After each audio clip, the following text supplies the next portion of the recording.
நண்பர்கள் அனைவருக்கும் வணக்கம்.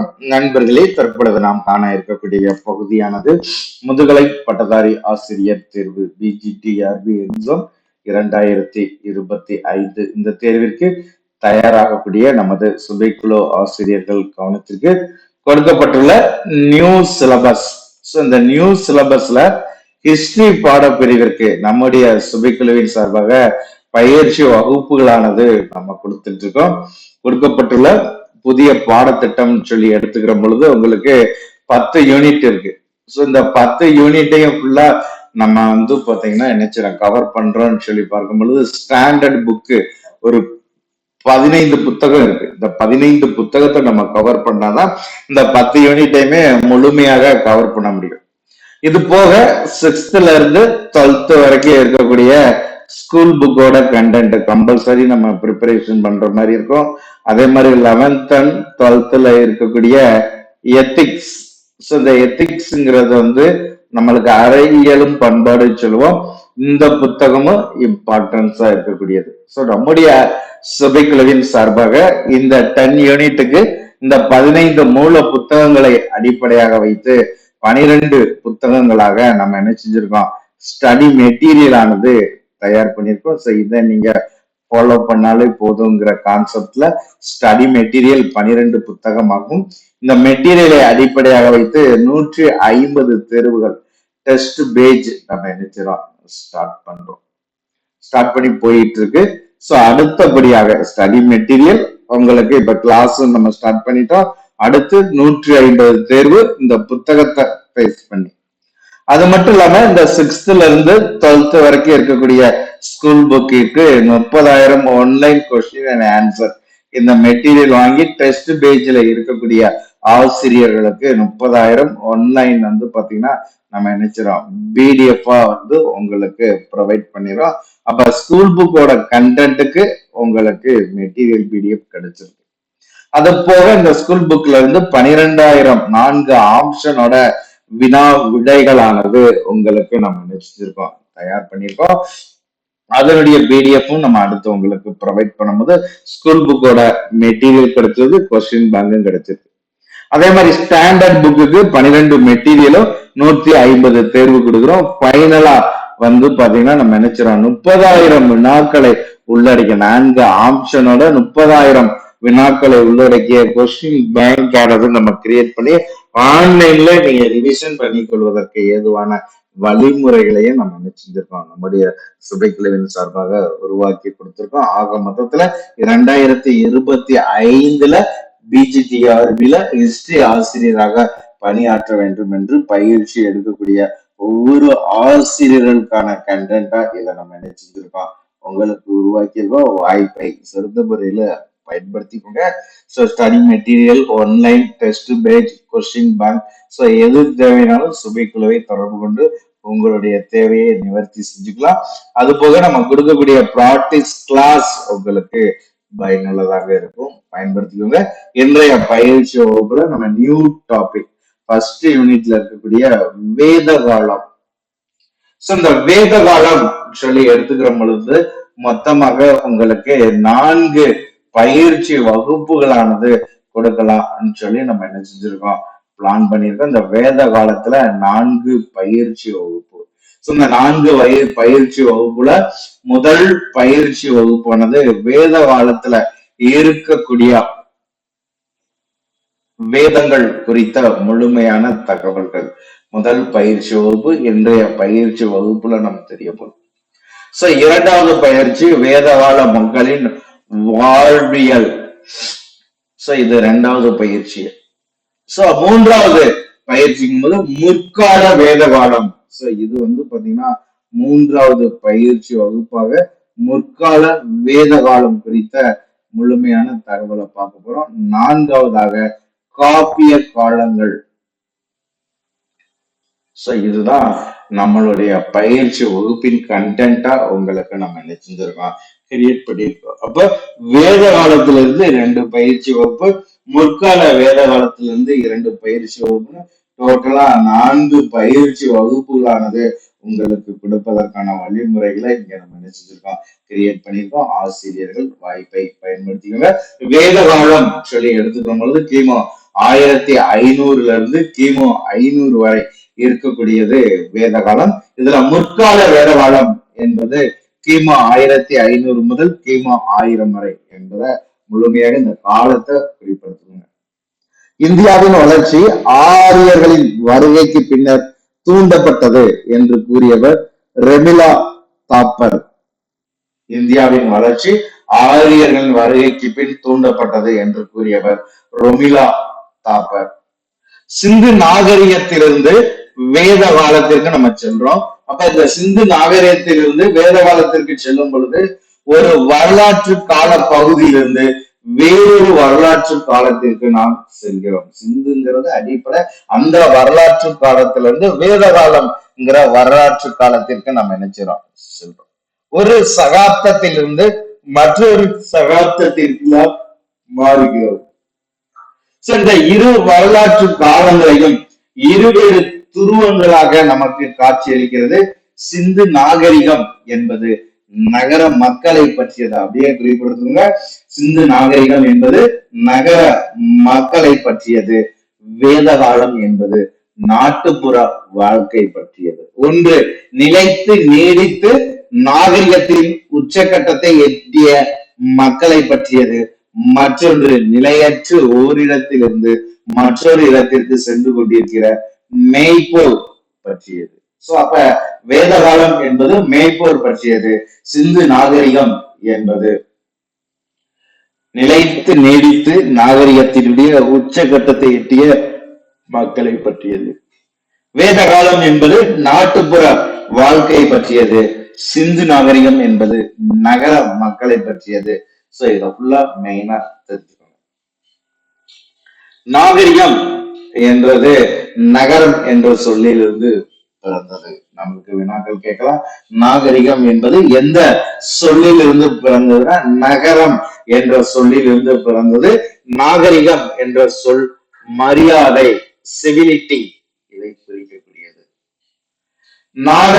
நாகரிகம் அடைந்த சமுதாயம் என்பது பெரிதும் மேம்பட்ட பண்பாடையும் வாழ்க்கை முறையையும் கொண்ட மக்களின் தொகுப்பு ஆகும். சோ மெயினா கவனிச்சுக்கோங்க.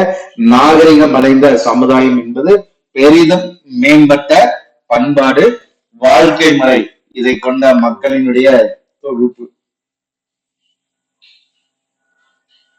இந்த சமுதாய வாழ்வியலும் பண்பாட்டிலும் பழக்க வழக்கங்களிலும் மனித தொடர்பிலும் மேம்பட்ட நிலையை அடைந்திருக்கும். மனிதன் தொடர்பிலும் மேம்பட்ட நிலையை அடைந்திருக்கும். நகரங்களில் தான் செல்வம் சேர்கிறது, தொழில்கள் பெருகுகின்றன. தொழில் பெருக்கத்தால் வசதிகளும் வாய்ப்புகளும் ஓய்வும் அதிகரிக்கின்றன. வர்த்தகர்கள் பொருட்களோடு கருத்துக்களையும் பரிமாறிக்கொள்கின்றன.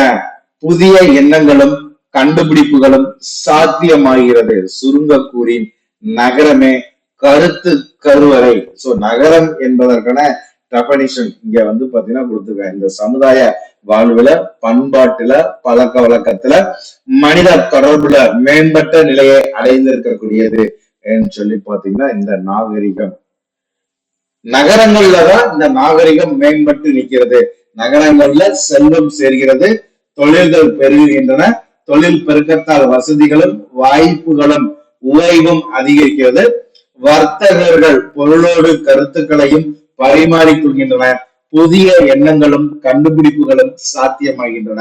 சுருங்க கூறி நகரமே கருத்து கருவறையாகும். இத்தகைய நகர வாழ்க்கை வாழ்ந்தவர்கள் யாரு? சிந்துவெளி மக்கள். சிந்து நாகரிகத்திலிருந்து வேத காலத்திற்குள் நுழையும் பொழுது நாகரிக பரிணாம வளர்ச்சியின் கீழ்நிலையில் உள்ள மேய்ப்போரை நாம் சந்திக்கிறோம். சிந்துவெளி நாகரிகம் என்பது நகர நாகரிகம், நன்கு பண்பட்ட மக்களை உடையது. ஆனா வேத காலம் அந்த நாகரிகத்துக்குள்ள நம்ம நுழையும் பொழுது நாகரிக பரிணாம வளர்ச்சியில கீழ்நிலையில் இருக்கக்கூடிய மேய்ப்போரை நாம் நினைச்சிரோம், சந்திக்கிறோம். இந்த மேய்ப்போர்கள் இந்தோ ஆரியர் என்று அழைக்கப்படுகின்றன. மெயினா அண்டர்லைன் பண்ணிக்கோங்க, இந்தோ ஆரியர் என்று அழைக்கப்படக்கூடியவர்கள். வேத காலத்தில் இந்திய நாகரிகம் நாட்டுப்புற நாகரிகமாக காட்சி அளிக்கிறது. இந்தோ ஆரியர் இவர்கள் தான் இதுல அடிப்படையாக இருக்கக்கூடியவர்கள்.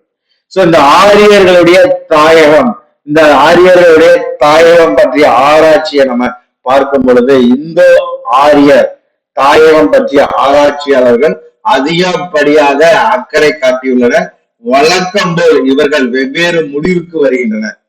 ஆரியரின் தாயகம் சொல்லி எடுத்துக்கும் பொழுது ஐரோப்பாவா, வடதுருவமா, ஆசியாவா, ஹங்கேரியா, ஜெர்மனியா, திபெத்தா அல்லது பஞ்சாபா? இந்தோ ஆரியரின் தாயகம் குறித்து பல்வேறு சர்ச்சைகளானது தொடர்ந்து வந்து கொண்டிருக்கிறது. சோ ஒரு சில ஐரோப்பா, வட துருவம், Asia, Hungary, Germany, Tibet, Punjab சொல்லி பல்வேறு சர்ச்சைகள் அல்லது நடந்து கொண்டிருக்கக்கூடிய காலகட்டம். இது பற்றி கூறும்பொழுது கருத்துக்கள் கருதுகோளாகவோ அல்லது விளக்கமாக தான் இருக்கின்றன. முடிவாக எதுவுமே இல்லை. இந்தோ ஆரியரின் தாயகம் சொல்லி இவ்வாறு பல்வேறு கருத்துக்கள் இருந்தாலுமே இத ஃபுல்லா தொகுத்து பார்க்கும் பொழுது இரு வகைகளாக இந்தோ ஆரியரின் தாயகம் பற்றிய கருத்துக்களை நம்ம நினைச்சிரோம் முடிவுக்கு வரோம். ஒன்று ஐரோப்பியா என்ற ஊகத்திற்கு வரோம், மற்றொன்று ஆசியா என்ற ஊகத்திற்கு வரோம். ஐரோப்பா ஊகம் சொல்வதற்கான காரணம் என்ன? ஐரோப்பா ஊகத்திற்கு அடிப்படையாக இருக்கக்கூடியது எதுனா மொழியின் ஒற்றுமை. வேத மொழியான சமஸ்கிருதத்திற்கும் ஐரோப்பிய மொழிகளான கிரேக்கம், லத்தீன், ஜெர்மன், ஆங்கிலம் ஆகிய மொழிகளுக்கு இடையே உள்ள ஒற்றுமை இந்தோ ஆரிய ஐரோப்பியர் வழித்தோன்றர்கள் என்ற ஊகத்திற்கு வலு சேர்ப்பதாக இருக்கிறது. அப்ப ஐரோப்பியர்கள் என்று சொல்வதற்கு அடிப்படை காரணம் மொழி.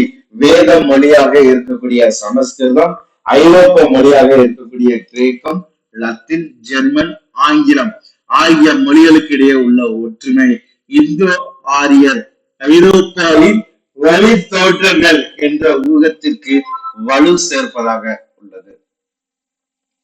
இதே வந்து பாத்தீங்கன்னா ஆசியா என்று ஊகத்திற்கு வருவதற்கான காரணம் என்ன?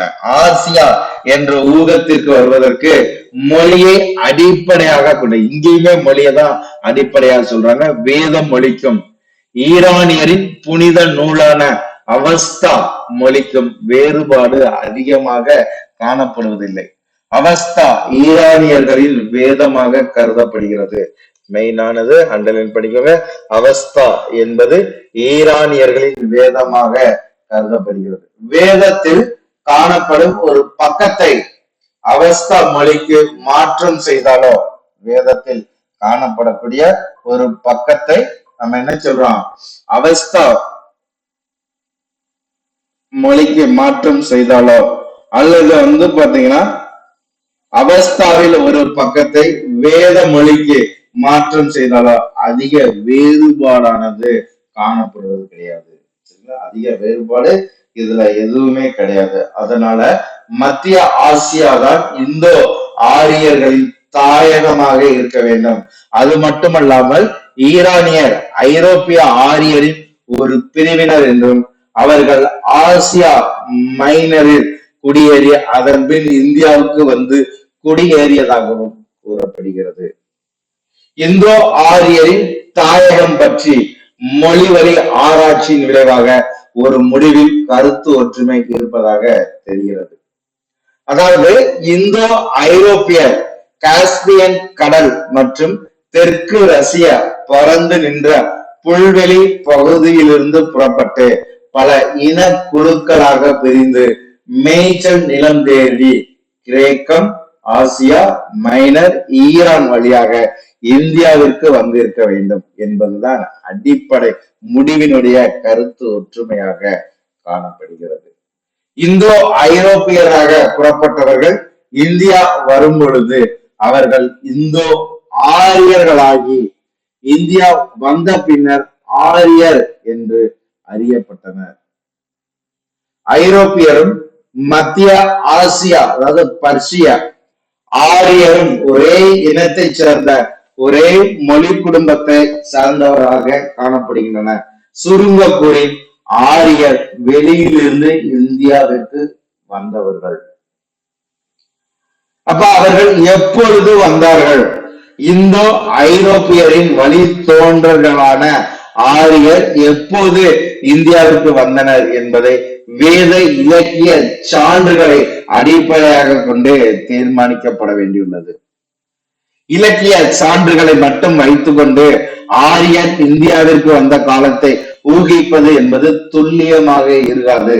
எனினும் ரிக் வேதத்தில் ஆரியர் இந்தியாவிற்கு வந்தபோது சந்தித்த சவால்கள் மற்றும் இடர்பாடுகள் பற்றி விவரிக்கக்கூடிய துதி பாடல்களை கொண்டு பார்க்கும் பொழுது அவர்கள் கிமு 1500 வடமேற்கு சிந்துகுஸ் மலைகளை தாண்டி வந்திருக்க வேண்டும் என்பது தெளிவாகிறது. அப்ப ஆரியர்கள் இந்தியாவிற்கு எப்பொழுது வந்தார்கள் என்பது வேத இலக்கிய சான்றுகளை கொண்டு தீர்மானிக்கப்பட வேண்டியது.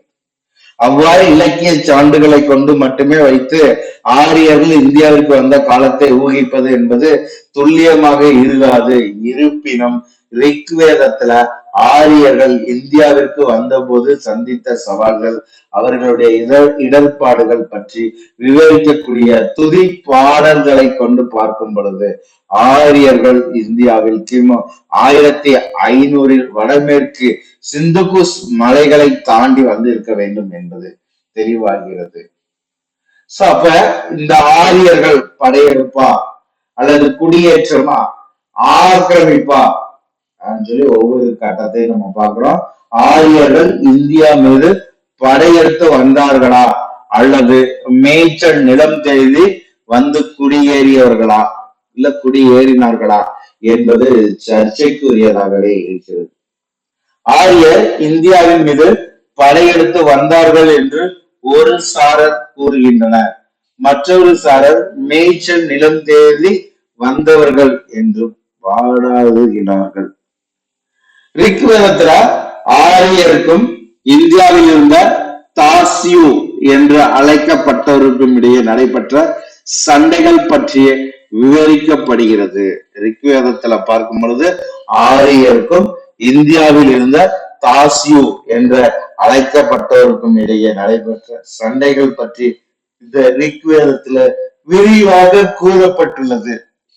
இந்த சண்டைகளில் தங்களுக்கு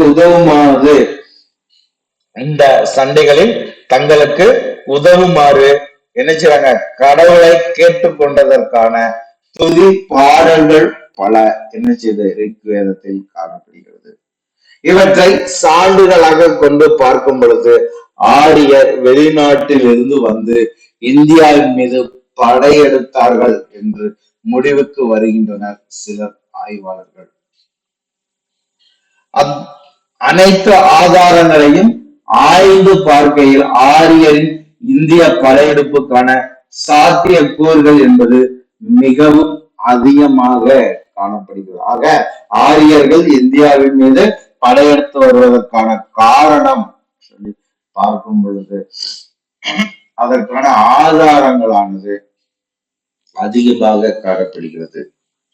ஆரியர்கள் இந்தியாவிற்கு குடியேற்றவர்களாக வந்தனர்.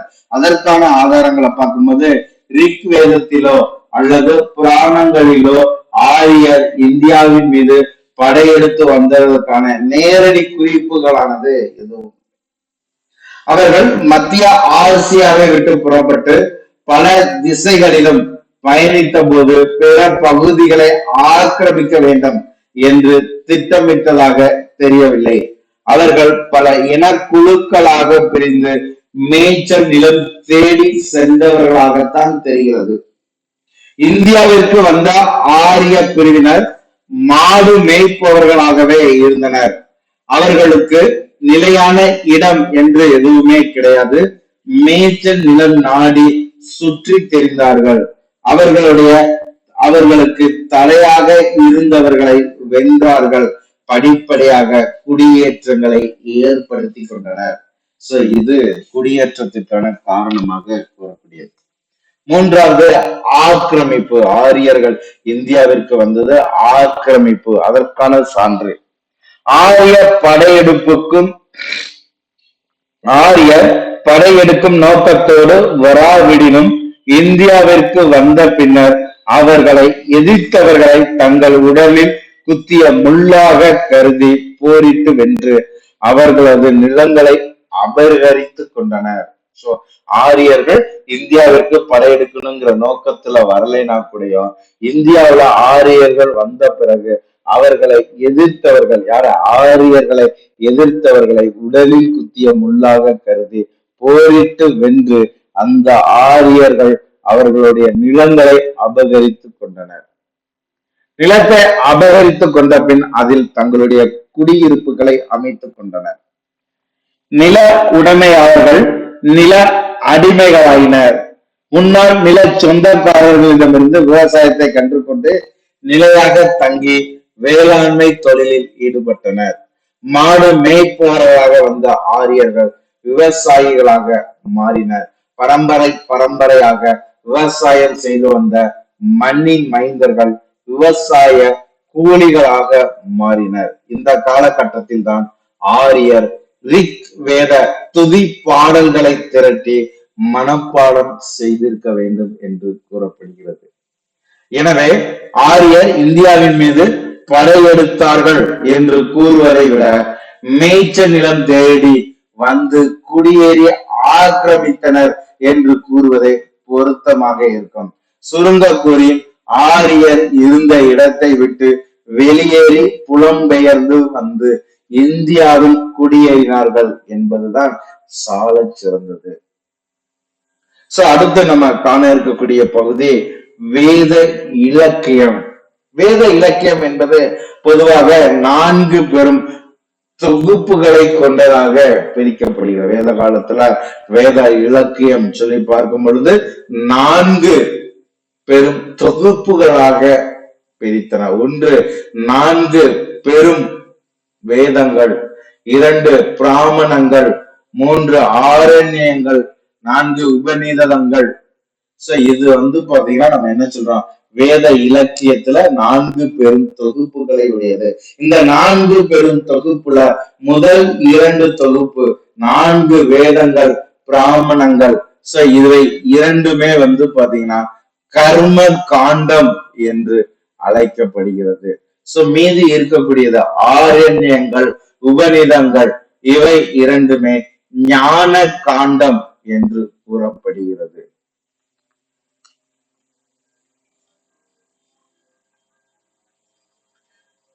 வேத இலக்கியங்களை அடிப்படையாக வைத்து பார்க்கும் பொழுது, வேத இலக்கியம் என்று பார்க்கும் பொழுது இது ஒரே காலத்தில் ஒரே சமயத்தில் இயற்றப்பட்டவை அல்ல. இவற்றுக்கென ஆசிரியர்களும் இல்லை. இவை யாவும் ஆரியர் இந்தியாவிற்கு வந்த பின்னர் புனையப்பட்டது. ஆரியரின் செல்வாக்கு அதிகரித்ததற்கு ஏற்ப வேத இலக்கியமும் விரிவடைந்தது. புதிய பாடல்களும் பாடல்களுக்கு விளக்கங்களும் விளக்கங்களுக்கு உரைகளும் எழுதப்பட்டது இந்த காலகட்டத்தில்.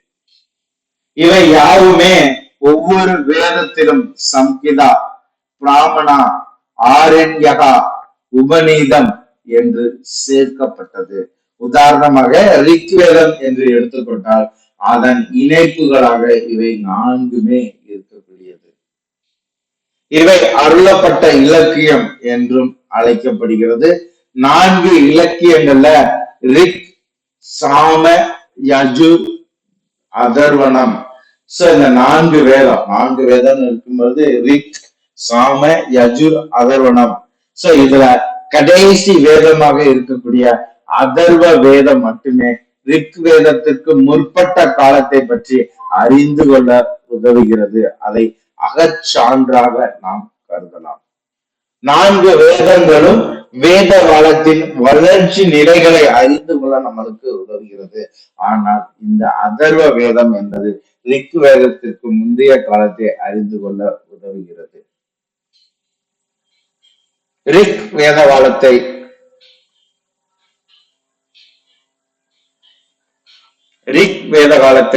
முற்கால வேத காலம் என்றும், பிராமணங்கள் உபநீத காலத்தை பிற்கால வேத காலம் என்றும் பிரிப்பது வரலாற்று மரபாக காணப்படுகிறது. வேத காலத்தில் வேதங்கள் மொழி வடிவம் பெறவில்லை என்பது குறிப்பிடத்தக்கது. சோ இந்த வேதங்கள் சொல்லி பார்க்கும் பொழுது 4 வேதம். சோ இந்த 4 வேதங்கள்ல முதல் வேதமாக இருக்கக்கூடியது ரிக் வேதம். வேதம் என்பது சமஸ்கிருதத்தினுடைய சொல். நம்மளுக்கு நாட்கள் கேட்கலாம், அண்டர்லைன் பண்ணிக்கோங்க. வேதம் என்பது எந்த மொழி சொல்னா சமஸ்கிருத சொல். இந்த சொல்லுக்கு பொருள் என்ன? வித் என்ற வேர் சொல்லிலிருந்து பெறப்பட்டவையாகும். வித் என்றால் அறிதல் அல்லது அறிவு, நாலேஜ் என்று பொருள். வேதங்கள் அறிவை பெறுவதற்கான வழிகளாகும். வேதங்களில் மூத்ததும் முதன்மையானதும் ரிக் வேதமாகும். இது அடிப்படை விதி. ரிக் வேதத்தில் 10,600 அடிகளை கொண்ட 1028 வேத சமஸ்கிருத துதி பாடல்களை கொண்ட 10 மண்டலங்கள் உள்ளடக்கியதுதான் இந்த ரிக்வேதம். ரிக்வேதம் என்பது 10,600 அடிகளானது ரிக்வேதத்தில் காணப்படுகிறது. 1028 வேத சமஸ்கிருத துதி பாடல்களை கொண்டது, 10 மண்டலங்களை உள்ளடக்கியது. இந்த பாடல்கள் அனைத்தும் ரிக்வேத கடவுளுக்கு அர்ப்பணிக்கப்பட்டவை. ரிக்வேத பாடல்கள் பெரிதும் தெரியாத புரோகிதர்களால் புனையப்பட்டு பல ஆண்டுகளாக மனப்பாடம் செய்து சேர்த்து வைக்கப்பட்டவையாகும். ரிக்வேத பாடல்களில் உலக ஆசைகளான நீண்ட நாள் வாழ்வது, செல்வம் சேர்ப்பது, பிள்ளைகளை பெற்றெடுப்பது போன்றவற்றை கொடுக்குமாறு கடவுளிடம் விண்ணப்பம் செய்வதாகவே என்ன செய்தது உள்ளது. இந்த பாடல்களில் தங்களை விரோதிகளிடமிருந்து கடவுள் காப்பாற்ற வேண்டும். இந்த ரிக்வேத பாடல்களில் என்ன செய்றாங்க? தங்களை விரோதிகளிடம் இருந்து கடவுள் காப்பாற்ற வேண்டும் என்ற குரல் உரக்க கேட்கிறது. இதற்கு தங்களுக்கு துணையாக இருக்க வேண்டும் என்று கேட்டுக் கொள்ளப்படுகிறது. வரலாற்று ரீதியாக வேதங்களின் கால வரிசையை கணிக்க ரிக் வேதமானது பயன்படுகிறது. ரிக் வேதத்தை பிற வேதங்கள் தாராளமாக பயன்படுத்தி கொண்டன. இது முக்கியமான கருத்து. அடுத்து இருக்கக்கூடியது சாம வேதம். சாம வேதம் சொல்லி எடுக்கும் பொழுது இந்த சாம வேதத்தில் மொத்தம் 1549 செய்யுள் பத்திகள் உள்ளன. சாம வேதத்தில் உள்ள செய்யுள் பத்திகள் எத்தனை? 1549.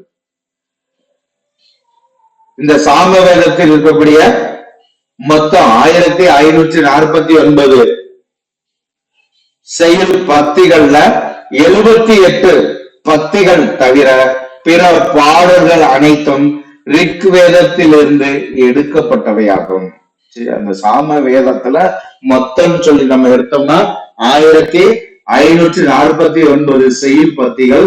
இந்த 1549 செய்யுள் பத்திகள்ல 78 பத்திகளை தவிர மீதி எல்லாமே ரிக் வேதத்திலிருந்து எடுக்கப்பட்டவை.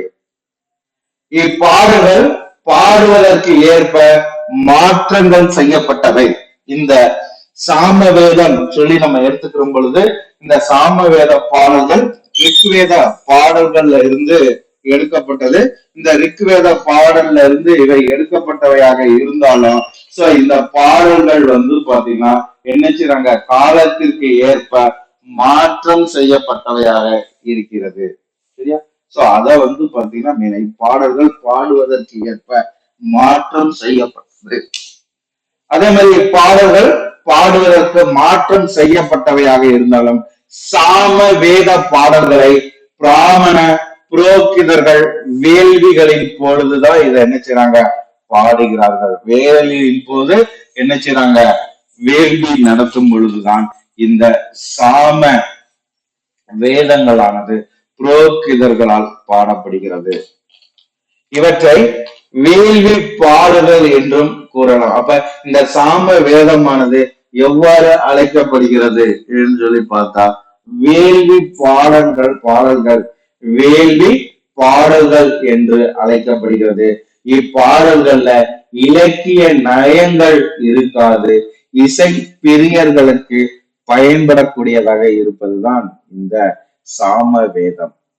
மூன்றாவது வேதமாக இருக்கக்கூடியது யஜுர் வேதம். யஜுர் வேதத்தில் பல ரிக்வேத பாடல்கள் காணப்படினும் பல புதிய பாடல்களும் இதில் இடம்பெற்றுள்ளது. இந்த யஜுர் வேதத்தில் 40 அத்தியாயங்கள் உள்ளன.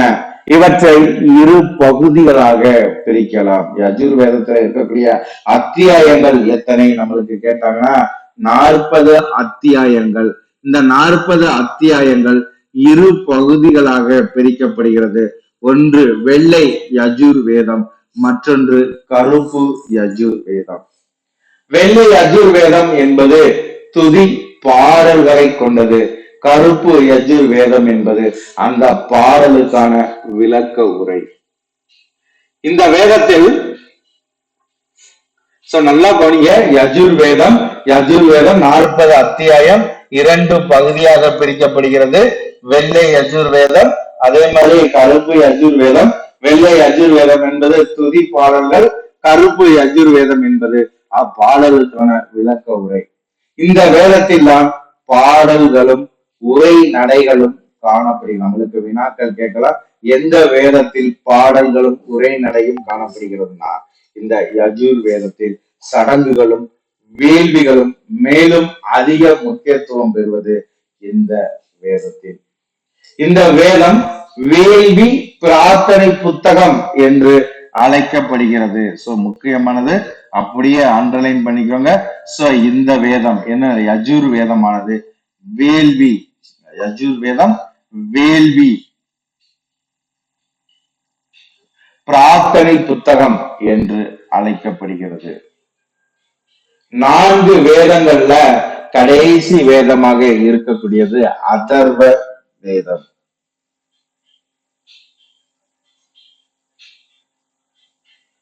சோ மெயினா கவனிங்க, 4 வேதங்கள்ல கடைசி வேதமாக இருக்கக்கூடியது, 4 வேதங்களில் கடைசி வேதமாக இருக்கக்கூடியது அதர்வ வேதம்.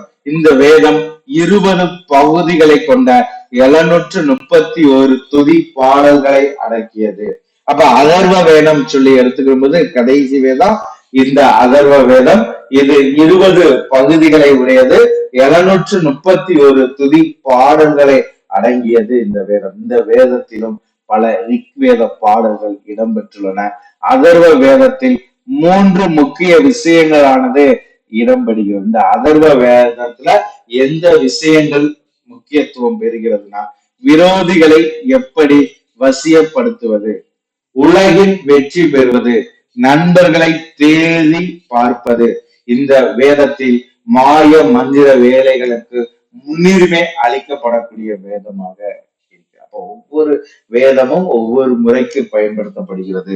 இந்த அதர்வ வேதம் என்பது என்ன செய்றாங்க, விரோதிகளை வசியப்படுத்துவது, உலகில் வெற்றியை பெறுவது, நண்பர்களை தேடி பெறுவது, அதே மாதிரி பாத்தீங்கன்னா மாய மந்திர வேலைகளுக்கு முன்னுரிமை அளிக்கக்கூடிய வேதமானது இந்த அதர்வ வேதம். இதில் பல வழிபாட்டு மரபுகள், அர்த்தமற்ற சடங்குகள், மூட நம்பிக்கைகள் இடம்பெற்றுள்ளது. அப்ப அதிகமான வினாக்கள் இந்த பகுதியை எடுத்தாங்கன்னா என்ன செய்யலாம், வழிபாட்டு மரபுகள் அதிகமாக, அர்த்தமற்ற சடங்குகள், மூட நம்பிக்கைகள் இடம்பெற்றுள்ள வேதம் எதுனா அதர்வ வேதம். அண்டர்லைன் படிக்கோங்க. இதன் காரணமாகவே இந்த வேதம் நீண்ட காலமாக வேத இலக்கியத்தில் இடம்பெறாமல் இருந்தது. அப்ப வேத இலக்கியத்தில் நீண்ட காலம் இடம்பெறாமல் இருந்தது எது கேட்டாங்க, எந்த வேதம் கேட்டாங்களா, அதர்வ வேதம். அடுத்து பிராமணங்கள். பிராமணங்கள் என்பவை வேதங்களை எளிமையாக புரிந்து கொள்வதற்கு எழுதப்பட்ட விளக்கம். சொன்னத 4 வேதங்கள், அடுத்து பிராமணங்கள், ஆரண்யங்கள் சொன்ன இல்லையா. சோ அதுல பாத்தீங்கன்னா 4 வேதங்களா பார்த்தாச்சு. அடுத்து நம்ம பார்க்கக்கூடிய பகுதி பாத்தீங்கன்னா பிராமணங்கள். பிராமணங்கள் என்பவை வேதங்களை எளிமையாக புரிந்து கொள்வதற்கு எழுதப்பட்ட விளக்க உரையாகும். இவை பெரும்பாலும் உரை நடையிலே எழுதப்பட்டது. விளக்க உரையோடு சிலரது வாழ்க்கை குறிப்புகளும் இதில் காணப்படுகிறது. புரோகிதர்களுக்காக எழுதப்பட்ட இவற்றில் வேள்விகள் எவ்வாறு நடத்தப்பட வேண்டும் என்பதும் விரிவாக விளக்கப்பட்டுள்ளது.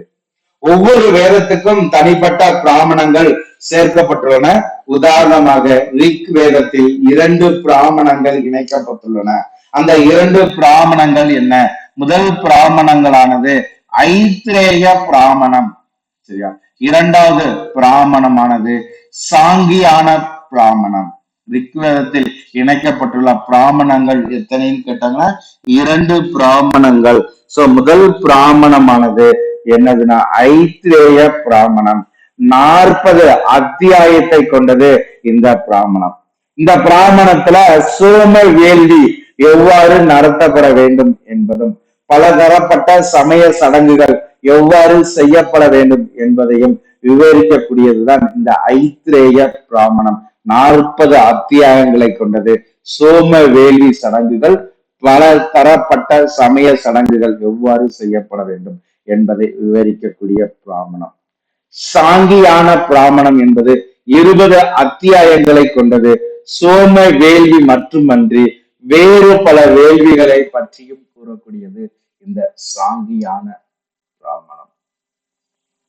அடுத்து நம்ம பார்க்கக்கூடியது ஆரண்யங்கள்.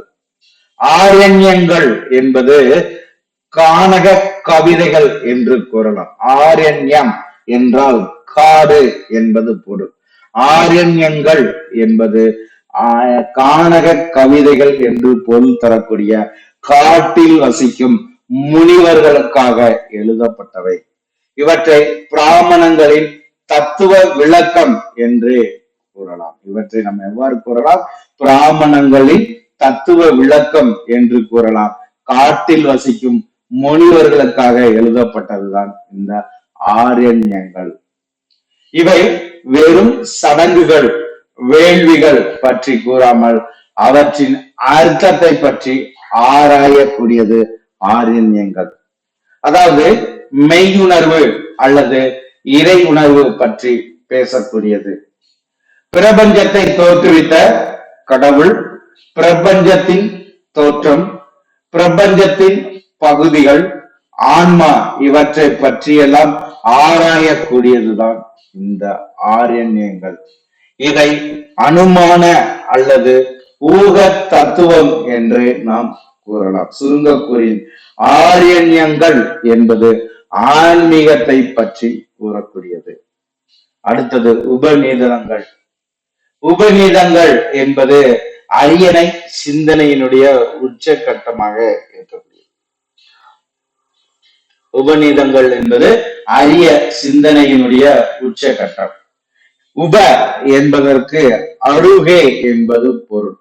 நிசத் என்பதற்கு உட்கார் என்பது பொருள். அதாவது குருவுக்கு அருகாமையில் அமர்ந்து வேத உண்மைகளை ரகசியமாக தெரிந்து கொள்ள வேண்டும் என்பதுதான் உபநிடதங்கள் என்பதனுடைய பொருள்.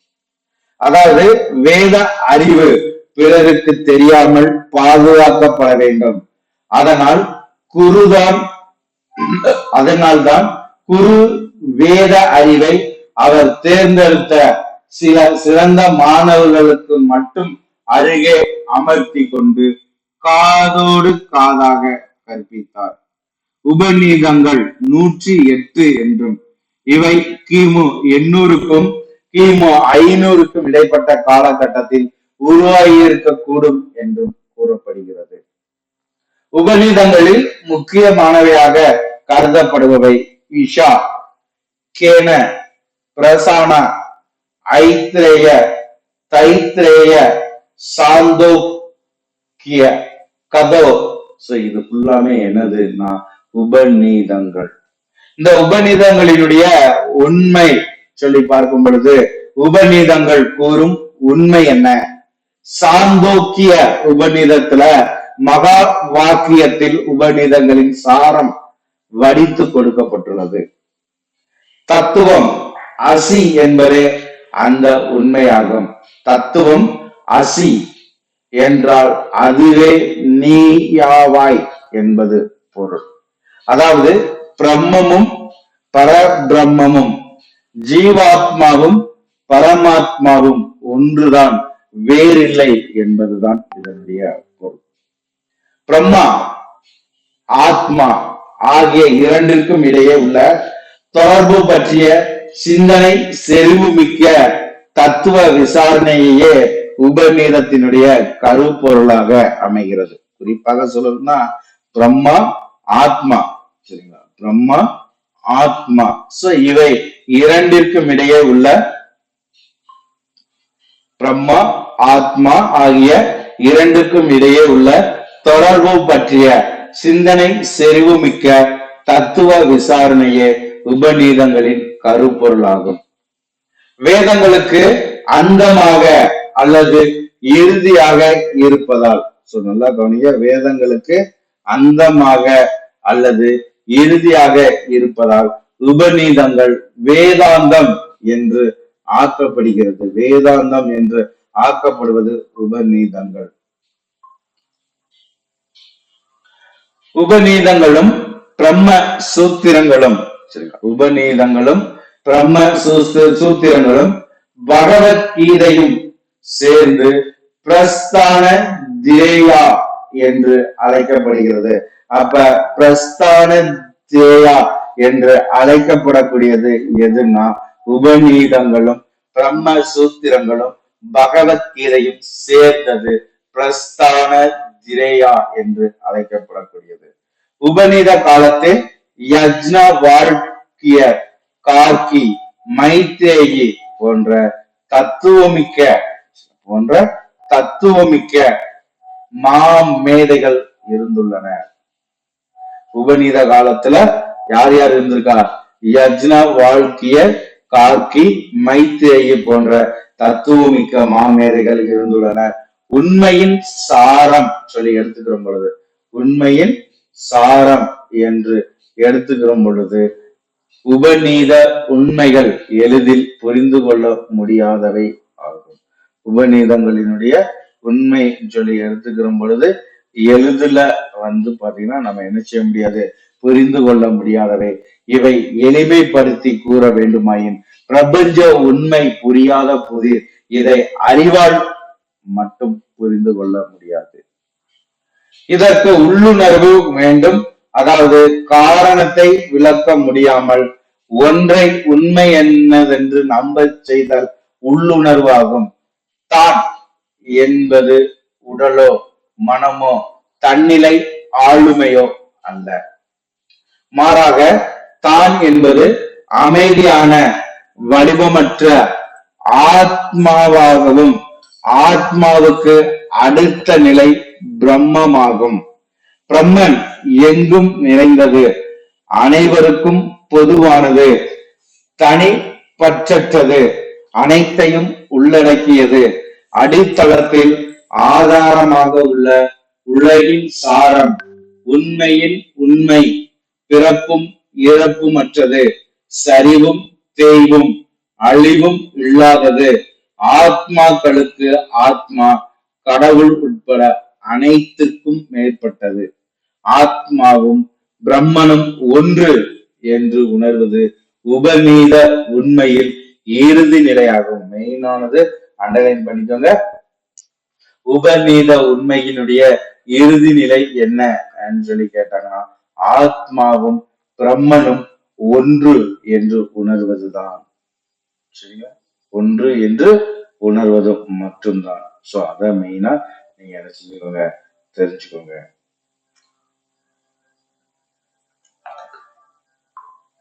அத்தி விதையை பிளந்து பார்த்தால் அதற்குள் ஒன்றும் தெரியாது, ஆனால் அதிலிருந்துதான் அத்தி மரமே உருவாகிறது.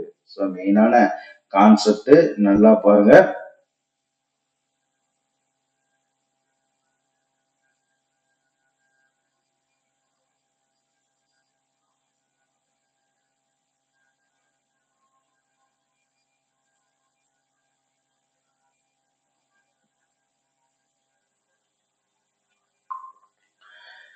சோ மெயினா பாருங்க, அத்தி விதையை பிளந்து பார்த்தால் அதற்குள் ஒன்றும் தெரியாது.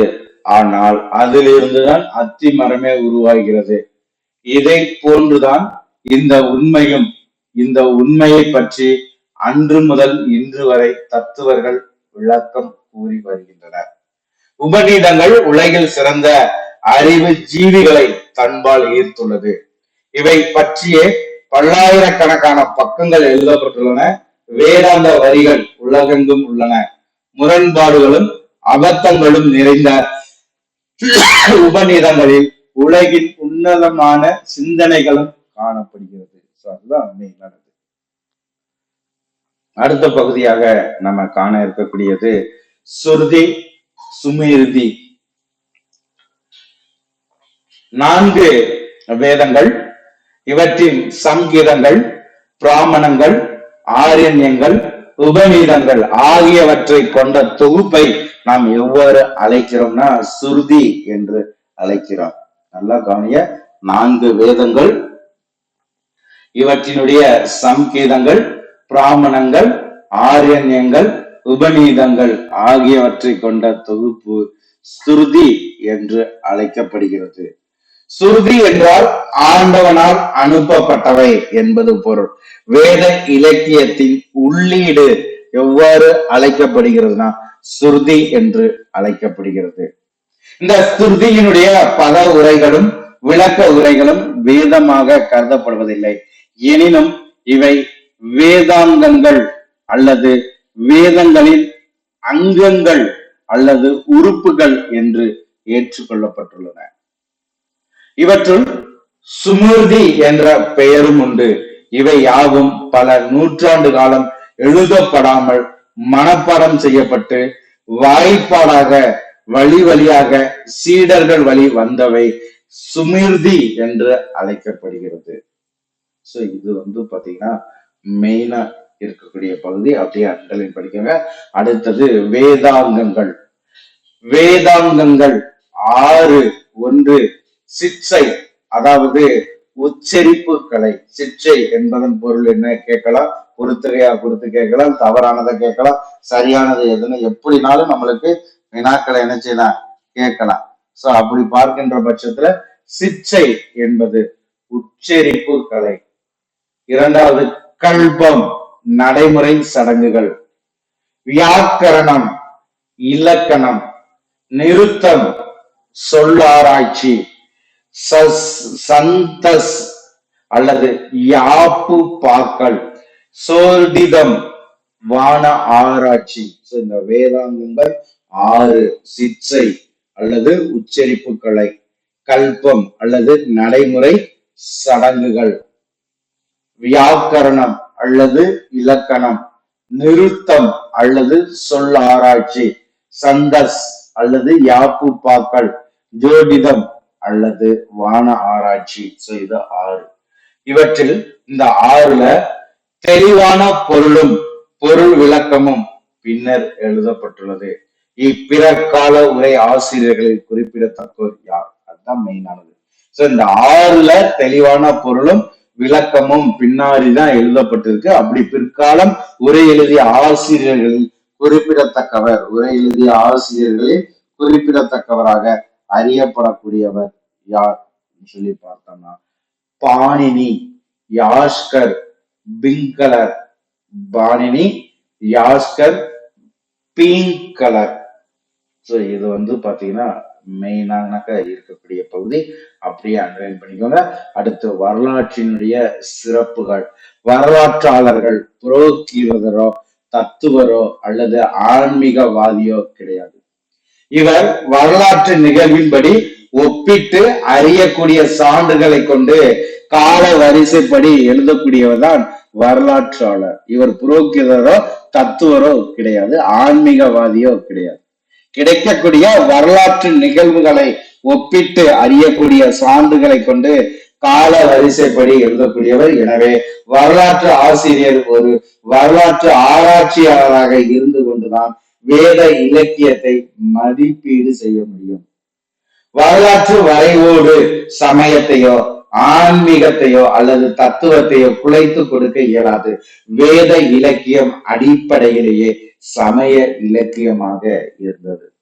இதில் காணப்படும் வரலாற்று தகவல்கள் தற்செயலானவை, விதி விலக்கானவை, திட்டமிடப்படாதவை, கால வரிசைப்படி கூறப்படாதவை என்பது பொருள். பிற சான்றுகளை கொண்டு உறுதி செய்யப்பட முடியாதவை எனினும் நீண்ட நெடுக்காலம் நன்கு பாதுகாக்கப்பட்டு பராமரிக்கப்பட்டு வாய் வழியாக வந்த மிக நீண்ட அகல் விரிவான வேத இலக்கியம் இவற்றை இயற்றியோரின் சமகாலத்தை பற்றி அறிந்து கொள்ள உதவுகிறது.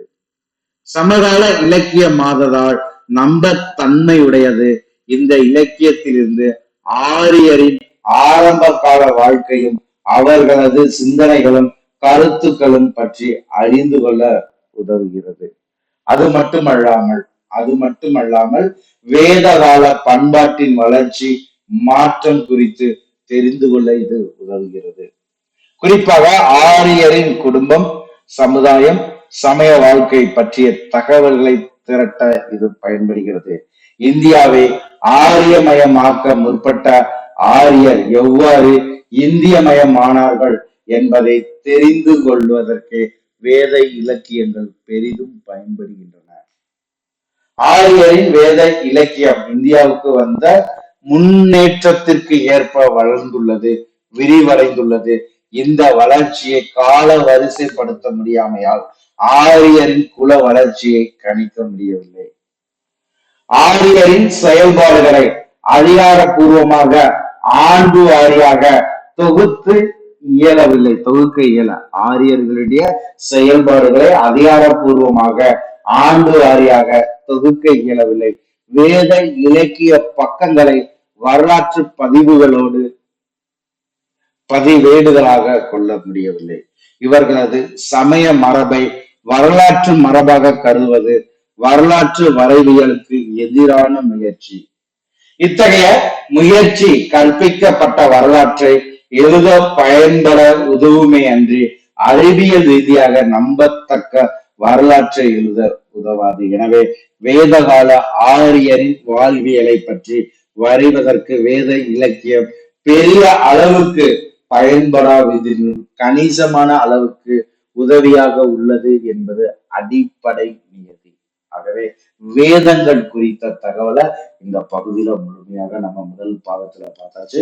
அடுத்த பாகத்துல வேத காலத்தினுடைய வாழ்வியல் சொல்றது ரிக்வேத காலம், அதை பத்தி முழுமையாக பார்க்கணும். சோ அதுக்கடுத்து ரிக்வேத காலத்திற்கு அடுத்து ஆரியர்களுடைய ஆரியர்களின் குடியேற்றத்தை பத்தி நம்ம பார்க்கணும். சோ அதுக்கடுத்து பாத்தீங்கன்னா ஆரியர்களினுடைய குடியேற்றத்திற்கு அடுத்து அரசியல் அமைப்பு எவ்வாறு இருந்தது ஆரியர்களுடைய காலத்தில், அதே மாதிரி சபா சமிதி, அந்த கிராம அவை, நிர்வாக நிலை, சோ ஒவ்வொன்றையுமே வரிசையா நம்ம நினைச்சலாம் பார்த்தலாம் அடுத்தடுத்த பகுதியில. சோ இது போன்ற பயனுள்ள தகவல்களை ஒவ்வொரு நாளுமே நீங்க பயன்படுத்திட சுபிக்குழுவை முழுமையாக பயன்படுத்திக்கோங்க. இதுல உங்களுடைய தேவைகள் சந்தேகங்களுக்கு சுபிக்குழுவோடு இணைந்து பயணியுங்கள். நன்றி நண்பர்களே.